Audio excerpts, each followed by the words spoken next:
Welkom in Marta's atelier.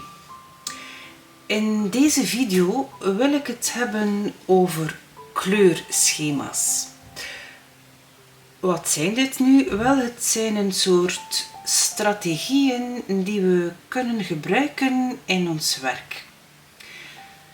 Ze verwijzen naar de kleuren hier op de kleurcirkel. En we kiezen kleuren al naar gelang hun relatie op deze kleurcirkel, zodanig dat we een harmonie krijgen qua kleur in ons werk. Op die manier kunnen we ook loskomen van de realiteit en kunnen we ons eigen kleurpalet bepalen. We zijn dus niet altijd gebonden aan wat we zien aan kleur in realiteit of foto. Er bestaan heel wat verschillende soorten kleurschema's.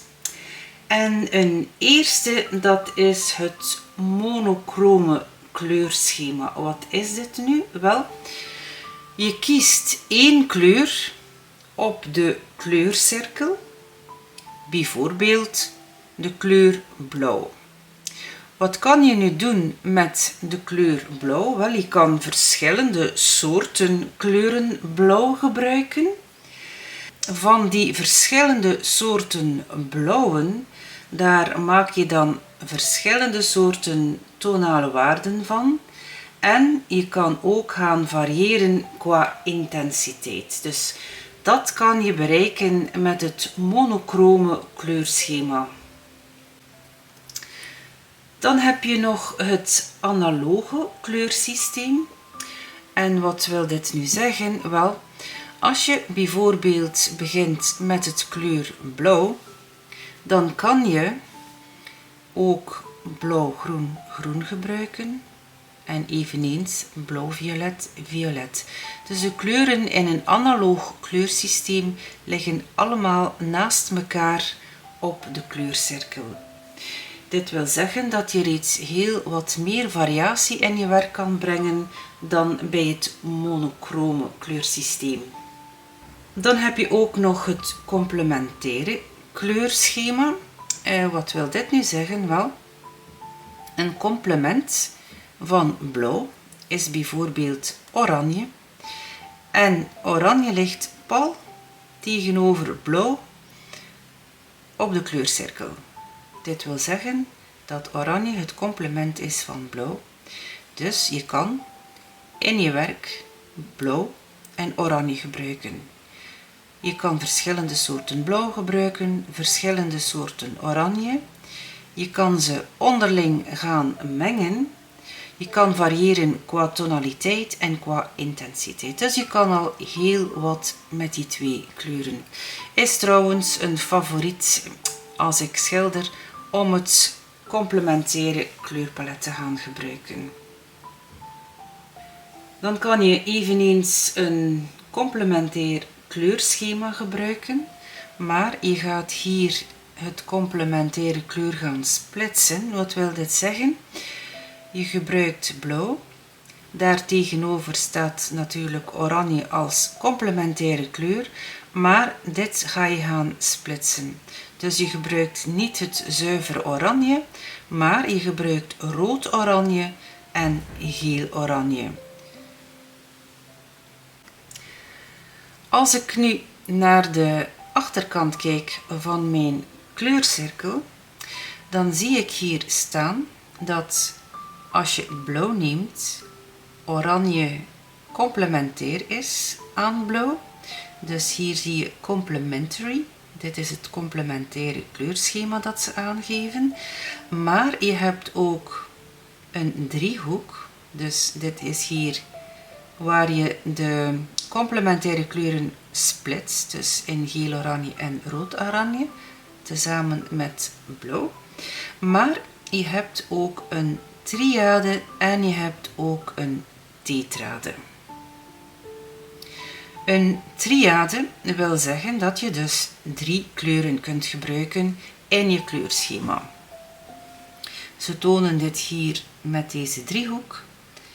Dus de punt van de driehoek staat hier bij blauw, bij geel en bij rood. Telkens tussen die twee kleuren krijg je 3 andere kleuren. Dus tussen blauw en geel krijg je het blauw-groen, groen en geel-groen. Tussen het geel en het rood krijg je opnieuw 3 kleuren. En tussen het rood en het blauw zitten opnieuw 3 kleuren. Je kan nu, dit is wel makkelijk, dus dit gaan verschuiven. Stel, je zegt ik wil beginnen met violet. Dan geeft het hier opnieuw aan welke kleuren je kan gebruiken in een triade. Dus gebruik je violet, dan kan je in een triade groen gebruiken en oranje. Dus opnieuw, deze kleuren kan je onderling gaan mengen. Je kan ze veranderen qua tonaliteit en intensiteit. Dan heb je ook nog de tetrade. En de tetrade is een rechthoek hier. Dan krijg je bijvoorbeeld groen, violet, rood en geel. En telkens heb je hier een complementaire kleur, dus geel en violet, rood en groen. Het is dus bijna een dubbel complementair kleurschema. Dan heb je ook nog het vierkant als tetrade. Ik heb dit hier eventjes aangeduid. Blauw-groen, geel, rood-oranje en violet. Telkens zitten daar 2 kleuren tussen, namelijk hier groen en geelgroen. Dan heb je het geel en daartussen zit geel-oranje en oranje.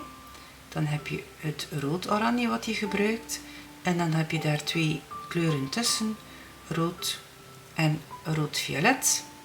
Dan heb je het violet wat je gebruikt, heb je daar opnieuw 2 kleuren tussen, blauw-violet en blauw.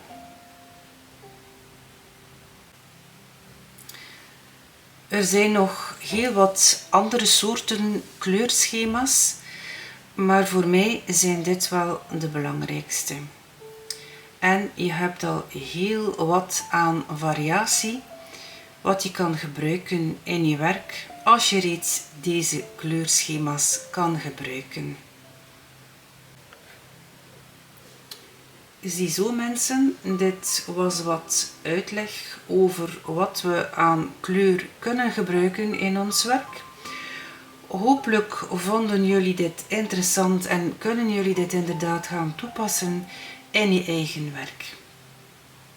Dank voor het kijken en tot nog eens in een volgende video. Dag!